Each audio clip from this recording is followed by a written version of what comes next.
मध्ये आपणा सर्वांचे हार्दिक स्वागत। गेल्या 20 नोव्हेंबर रोजी झालेल्या विधानसभा मतदानामध्ये पहूरसह पंचक्रोशीतील मतदारांनी अतिशय भरघोसपणे मतदान करून जामनेर विधानसभा मतदार संघात पहूर येथे 69% मतदान यावेळेस घडून आले। गेल्या वेळेपेक्षा यावेळेस मतदान जास्त प्रमाणात झाले।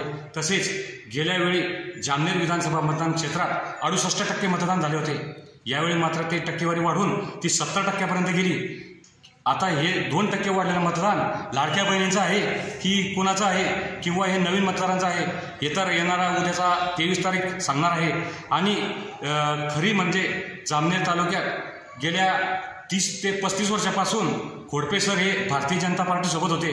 आज मात्र ते नामदार गिरीश भाऊ महाजन यांच्या विरोधात राष्ट्रवादी काँग्रेस शरदचंद्र पवार गटाकडून त्यांना यावेळेस आमदारकीसाठी उमेदवारी मिळाली।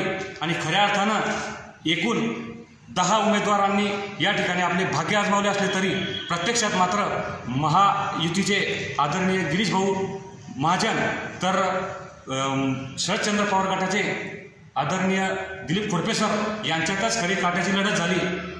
या वाढलेल्या मतदानाचा नेमका कोणाला आणि किती फायदा होणार हे तर उद्याचा काळ सांगणार आहे। त्यामुळे पहूरसह पंचक्रोशीतीलच नव्हे तर संपूर्ण महाराष्ट्राचे लक्ष ह्या जामनेर विधानसभा क्षेत्राकडे लागले असून विजयी कोण होणार किंवा गुलाल कोणाचा उधळला जाणार, नामदार गिरीश महाजन पुन्हा 7व्यांदा विजय होणार की दिलीप खोडपे सर विजय होणार याची उत्कंठा संपूर्ण जामनेर तालुक्यासह संपूर्ण महाराष्ट्राला लागलेली आहे। धन्यवाद। रवींद्र राठे, आर्यल न्यूज, पहूर तालुका जामनेर। धन्यवाद।